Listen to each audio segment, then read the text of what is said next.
Hello there, collectors. It is Steven here with another Rampage movie figure review for you. And this time we are taking a look at the Big City Brawl Lizzie figure. A design we are so used to seeing as an upright Godzilla-like kaiju destroying the city and eating people is now walking around on all four and is a meaner crocodile. With that change in mind, is this big hunk of plastic worth spending your hard-earned $15 on to put on your shelf?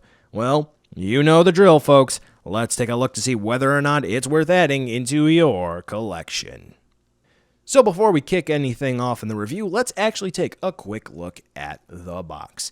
Here is the front window display where you're going to be able to look inside and see that Lizzie is actually disassembled and her tail is connected to the packaging. On the back, if you need help putting that tail on, which they just suggest popping it in, make sure you heat it up first before you do that so you don't break anything. Then on the back of the box, we just have some promotional pictures and we have some blurbs to say buy me and whatnot. There is a synopsis for the movie there, which I will put up on the screen right now. If you want to read that, go ahead and click on pause. All right. Now on to the actual review. Now, admittedly, Lizzie is kind of light on accessories. As a matter of fact, she only comes with this generic army dude, number 587. So let's take a look at him first before we go over to Lizzie, because otherwise the review is going to run just short and it's going to be done. So let's take a closer look at the army man. As you can see, he has a nice headset on. He has his vest. Yeah, we've probably seen this sculpt in plenty of other Leonard products that have been out on the market. I don't know, because aside from the Kong Skull Island stuff, I really haven't paid much attention to their product offerings. Sorry about that. But in general, the paint application is very nice. The camo detailing is actually applied cleanly, and there's not a lot of stray paint. Admittedly, there's nothing on his back, but c'est la vie there. For the articulation, he does have a swivel at the neck. He does have the swivel hinge feature at the shoulder, so this way he can raise and lower his arm as you spin it around however which way you would please. He does have a bicep swivel, a hinged elbow, nothing at the wrists. He does have a swivel waist, which is unfortunately not a ball joint, but he does have swivel hips and hinged knees. So he is capable of action poses. His hands are capable of holding all of the other weapons that you're going to get from the different sets, and he can sit in pretty much all of the vehicles. So there you go, all of Lizzie's accessories. And now it's time for the main attraction, Lizzie. And I have got to say, tail length aside, this is one ginormous hunk of plastic with a lot of detailing. I gotta say, Bandai needs to really pay attention here, because for the price point and the detailing, it is phenomenal. Lizzie is probably one of my favorite simple toys of the year so far, and we are only at the end of January. Right. That is actually a title that Leonard can take to the bank. So let's take a closer look at Lizzie and see exactly what's going on and how good it is. Now, all of those teeth, those crazy teeth sticking out in a whole bunch of different directions, all of the paint is really clean. Sure, there's a little slop here and there, but, Shin Godzilla SH Monster Arts can't even compete. All of the paint is relatively clean and kept on the teeth, which is awesome. The eyes, the pupils, they're pretty much nice and clean on those yellow eyes, which is awesome. The gills are nice and tattered. Fantastic. Even in the mouth, we have some fantastic detailing along with the tongue. Exquisite. I really do love the detailing on Lizzie, and that continues on to her main body. The main coloration for her stomach is red, pretty much, and we do have a nice light green dry brushing to really bring out some of those details. On her back, for the spikes, we do have a nice center row of red, where the rest of them are green with a nice red spray to them. Really nice looking. Some green dry brushing here and there, but you know what? It is what it is. The most unfortunate thing I would have to say about the looks for Lizzie is that we do have glue slop where her stomach area meets her back area. Yeah, it's a bit unfortunate, but you know what? To be honest, at this price point, it is pretty much forgivable there.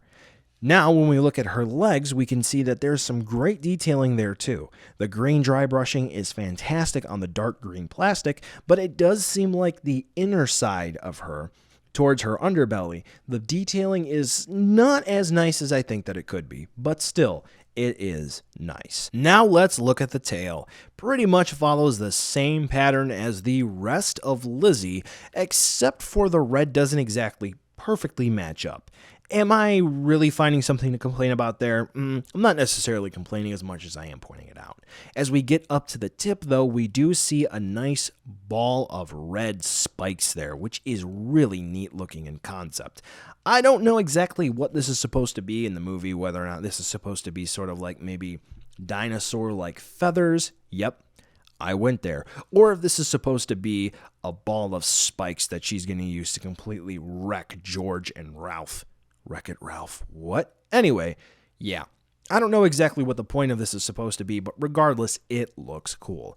All in all, I have to say, of all of the Big City Brawl figures, naturally, Lizzie is going to be my favorite. But her awesomeness doesn't stop there. She does have an action feature, which you may have seen already when you were looking her over. There is a button right behind her head that if you press it, her jaw opens and closes and those gills move. That is really cool. That leads into the articulation. She does have swivels for all 4 of her legs, unlike the canister contact Lizzie, and that portion of the tail that you had to push in does move back and forth on a, I guess, technical hinge. That's about it. That's all that I'm seeing. Now, if you look at the ankles for each of the legs, it looks like there's a cut that you would be able to twist and turn and move, just like a swivel joint. However, I can't move any of the 4 on mine, and if you look really close, it looks like they're glue sealed. So I don't know what the deal is.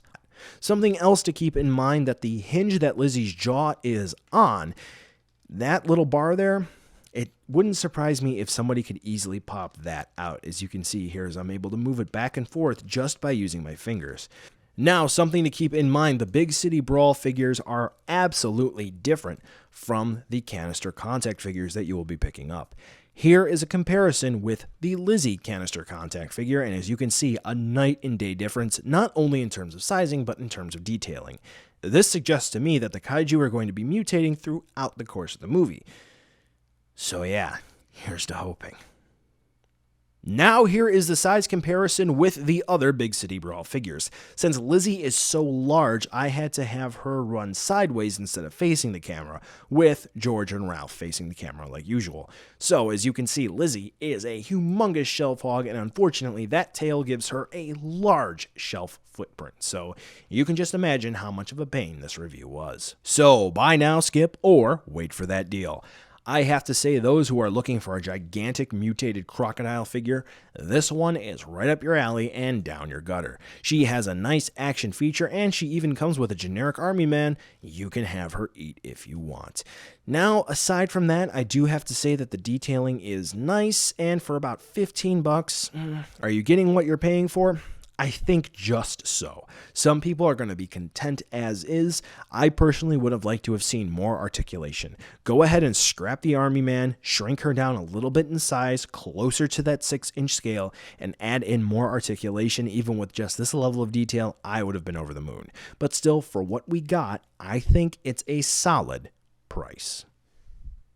Well, folks, that's the end of this review. Thanks for watching, and be sure to follow me on social media to catch more behind-the-scenes shenanigans and updates. The end card should be popping up now with more hand-selected STR goodness for you to watch, so check out some of those videos. Be sure to check the description, too, to see where you can buy this figure or others like it, and some cool links, like the credits for this video, and other ways you can help out the channel. Thanks again for watching, and I'll catch ya in the next